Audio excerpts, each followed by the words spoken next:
이사야 6장 1절에서 13절까지 있는 6장 전체 같이 한번 봤으면 좋겠고요. 오늘 보실 때는 6장과 7장 말씀 보시면 됩니다. 우리가 자는 이사야의 소명 이야기 약간 같이 말씀으로 나누어 보려고 합니다. 6장 1절에서 13절까지 우리 같이 한 목소리로 읽도록 하겠습니다.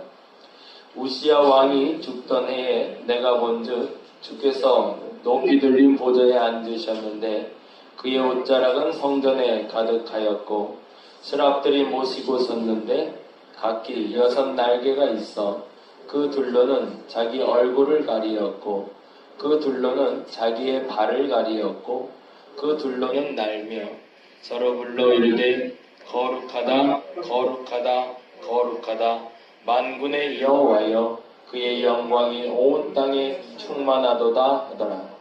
이같이 화답하는 자의 소리로 말미암아 문지방의 터가 요동하며 성전의 연기가 충만한지라. 그때 내가 말하되 화로다 나여 망하게 되었도다. 나는 입술이 부정한 사람이요 나는 입술이 부정한 백성 중에 거주하면서 만군의 여호와이신 왕을 배웠음이로다 하였더라. 그때에 그 스랍 중에 하나가 2 젓가락으로 제단에서 집은 바 핀 숯을 손에 가지고 내게로 날아와서 그것을 내 입술에 대며 이르되 보라 이것이 내 입에 닿았으니 내 악이 제하여 졌고 내 죄가 사하여 졌느니라 하더라. 내가 또 주의 목소리를 들으니 주께서 이르시되 내가 누구를 보내며 누가 우리를 위하여 갈꼬 하시니 그때 내가 이르되 내가 여기 있나이다 나를 보내소서 하였더니 여호와께서 이르시되 가서 이 백성에게 이르기를 너희는 듣기는 들어도 깨닫지 못할 것이요 알지 못하리라 하여 이 백성의 마음을 둔하게 하며 귀가 막히고 그들의 눈이 감기게 하라. 염려하건대 그들의 눈으로 보고 귀로 듣고 마음으로 깨닫고 다시 돌아와 고침을 받을까 하노라 하시기로 내가 이르되 주여 어느 때까지니까 하였더니 주께서 대답하시되 성읍들은 황폐하여 주민이 없으며 가옥들에는 사람이 없고 이 토지는 황폐하게 되며 여호와께서 사람들을 멀리 옮기셔서 이 땅 가운데 황폐한 곳이 많을 때까지니라. 그 중에 10분의 1이 아직 남아있을지라도 이것도 황폐하게 될 것이나 밤나무와 상수리나무가 배멸당하여도 그 그루터기는 남아있는 것 같이 거룩한 씨가 이 땅의 그루터기니라 하시더라. 아멘. 우리가 잘 아는 이사야의 소명 장면이 됩니다. 사실은 1장부터 5장까지 이야기를 조금 이해를 해야 6장에 들어가기가 좋은데요. 1장에서 5장에서 이사야는 다음과 같은 근심을 이야기하고 있습니다. 뭐냐면 시대가 살기가 좋아요. 여건도 좋고 환경도 좋고요. 뭔가 할만할 때예요. 무슨 얘기냐면 이스라엘이 2가지로 나뉘어져 있었잖아요. 북이스라엘이 있고 남유다가 있고. 근데 이 북이스라엘에는 여로보암 2세라는 왕이 있었고 남유다에는 우시야라는 왕이 있었습니다.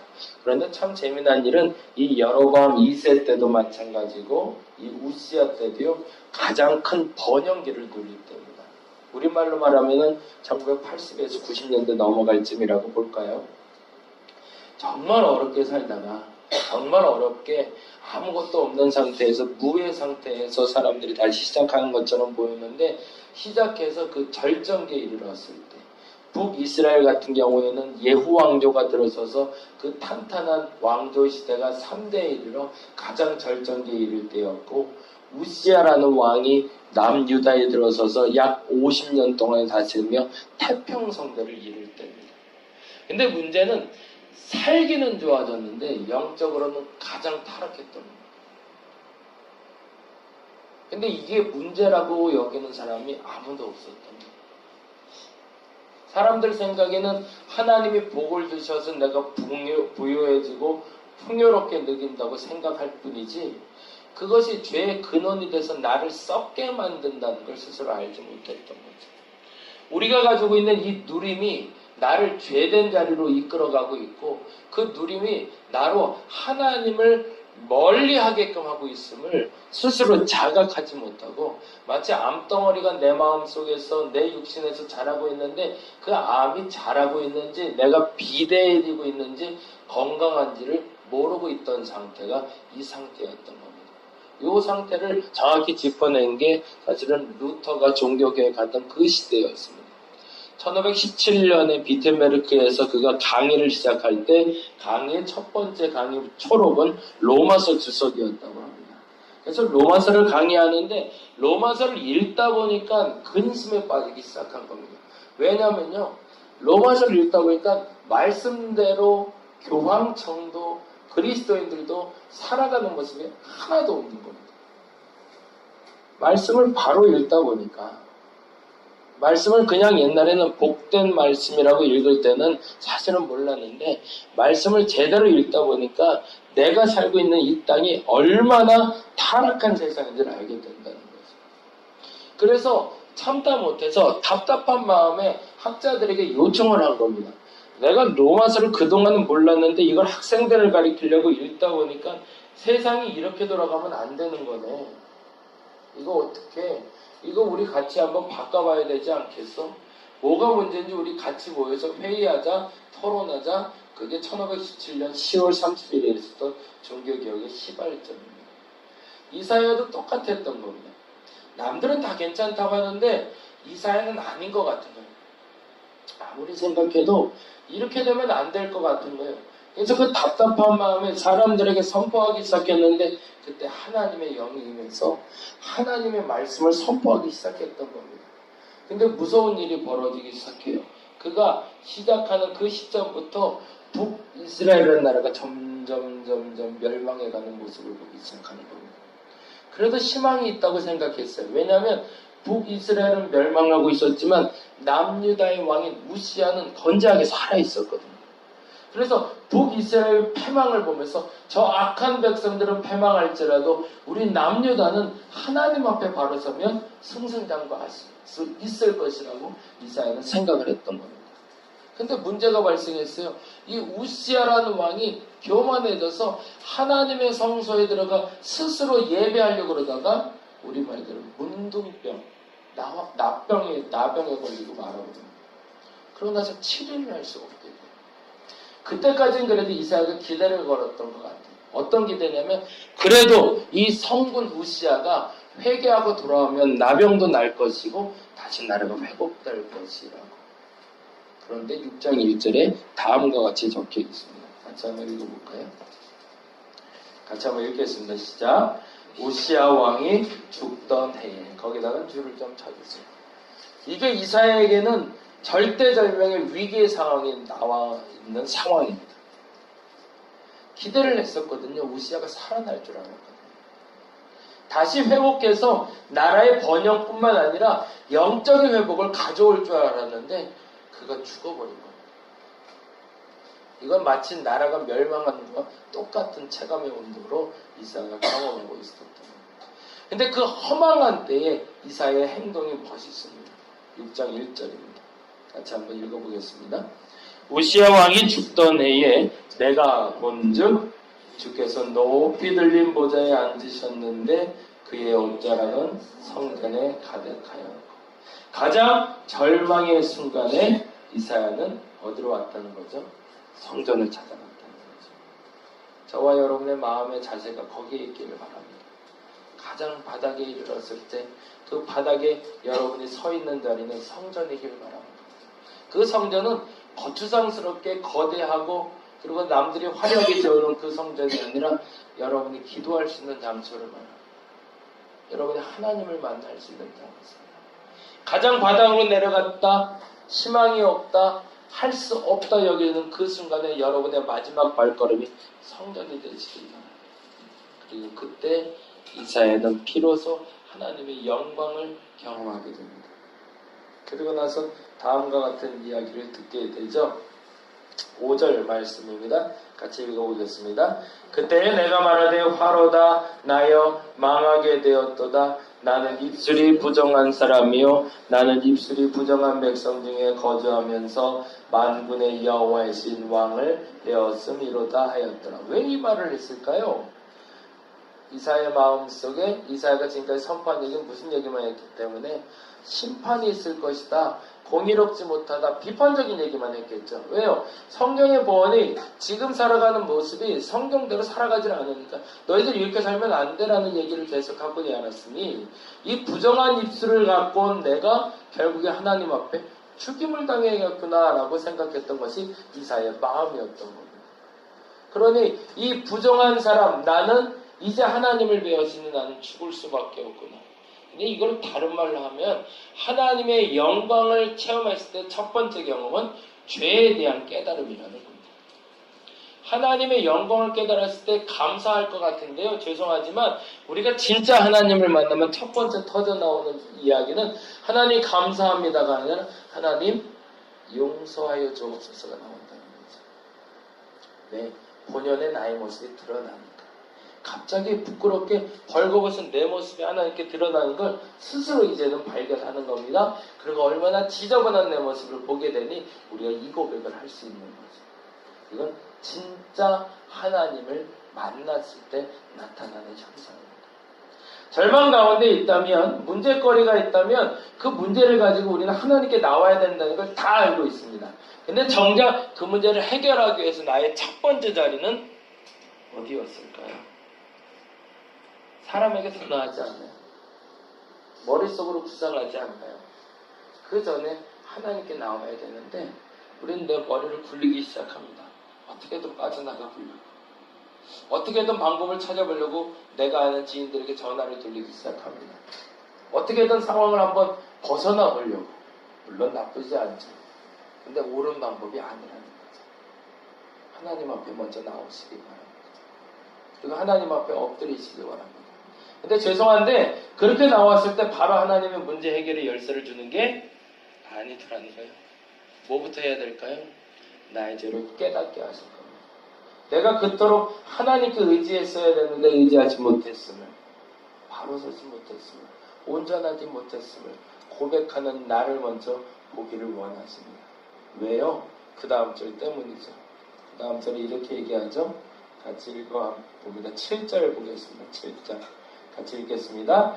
그것을 내 입술에 대며 이르되 보라 이것이 내 입에 나왔으니 내 악이 제하여졌고 내 죄가 사하여졌느니라. 너에게 죄가 없다라고 얘기하지 않으세요. 너에게 죄가 있다라고 얘기하세요. 그런데 없어졌다고 얘기하시죠. 순서는 이렇게 가야 맞는 겁니다. 그동안 내가 하나님 앞에 나오지 못했던 그 문제거리가 발생했던 이유는 사실은 세상이 잘못됐기도 했지만 내 안에 무엇인가의 잘못이 있기 때문임을 스스로 인정하는 자가 하나님 앞에 나올 때 하나님은 그 죄를 인정하는 자에게 죄를 사해 주시고 그 다음에 우리가 잘하는 일이 벌어지기 시작합니다. 그 일이 뭐죠? 8절입니다. 같이 읽어보겠습니다. 시작. 내가 또 주의 목소리를 들으니 주께서 이르실 때 내가 누구를 보내며 누가 우리를 위하여 갈까 하시니 그때 내가 있을 때 내가 여기 있나다 나를 보내소서 하였더니. 제가 그래서 요새 이 말을 많이 하는데 주께서 말씀하실 때 그 말의 뜻이 뭔지 알아야 됩니다. 그걸 알아듣는 사람들은 지혜 있는 사람입니다. 정확하게 이렇게 표현을 하세요. 주께서 이르실 때 내가 누구를 보낼까? 그리고 또 하나 누가 우리를 위하여 갈고라고 되어 있습니다. 내가 누구를 보내며에 응답한 것이 아니라 누가 우리를 위하여 갈고에 응답하고 있는 겁니다. 이게 무슨 말일까요?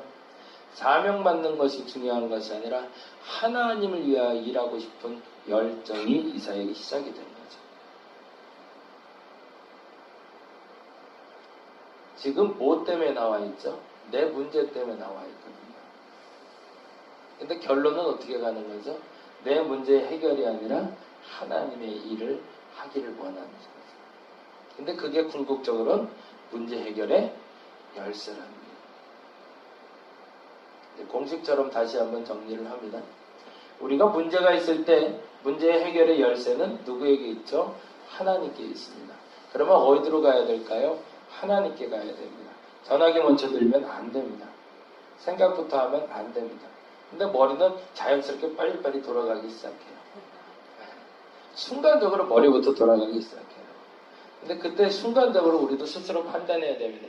내 머리를 굴릴 때가 아니라 기도해야 될 때지라고. 이 판단력이 빠르면 빠를수록 문제는 빨리 해결됩니다. 근데 이 판단력이 느려지면 느려질수록 일은 더 꼬이기 시작합니다. 왜요? 사단에게도 빌미를 주고 내가 움직일 수 있는 것들이 가능성이 있어 보이기 때문에 그렇습니다. 근데 그게 내려져야 바로 시작이 돼요.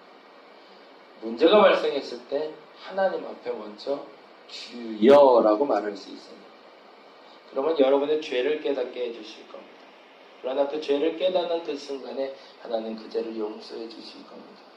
그리고 사명을 주실 텐데 그 사명은 마치 내 문제와 전혀 다른 것처럼 여겨지지만 궁극적으로 그 사명이 내 문제의 해결의 열쇠가 될 겁니다. 공식과 같은 하나님을 만나 해결하는 우리 인생의 과정. 이 과정 속에서 여러분이 벗어나지 않기를 오늘 이 시간 부탁드립니다. 오늘 기도하는데 이 순서대로 같이 기도를 했으면 좋겠습니다. 먼저 하나님 앞에 나가는 연습을 해야 돼요. 기도할 때 여러분의 머릿속에 있는 모든 생각들을 잠시 좀 내려놔 주시기 바랍니다. 기도하고 싶은 것들, 기도해야 되는 것들도 잠깐 내려놓으세요. 그게 사실은 중요한 게 아니거든요. 주님, 내가 무엇을 기도하기 원하시나? 주님, 내가 지금 무엇을 기도하기 원하시나? 이것이 첫발이 돼야 돼요. 그 시작과 동시에 여러분의 죄가 깨달아진다면 죄에 대해서 용서 구하시면 됩니다. 마음껏 구하시면 됩니다. 그리고 나서 하나님이 여러분에게 말씀하실 겁니다. 오늘 한날에 여러분이 해야 할 일. 그리고 그 일을 행하실 때 하나님은 여러분을 통해서 당신의 일을 이루어 가실 겁니다.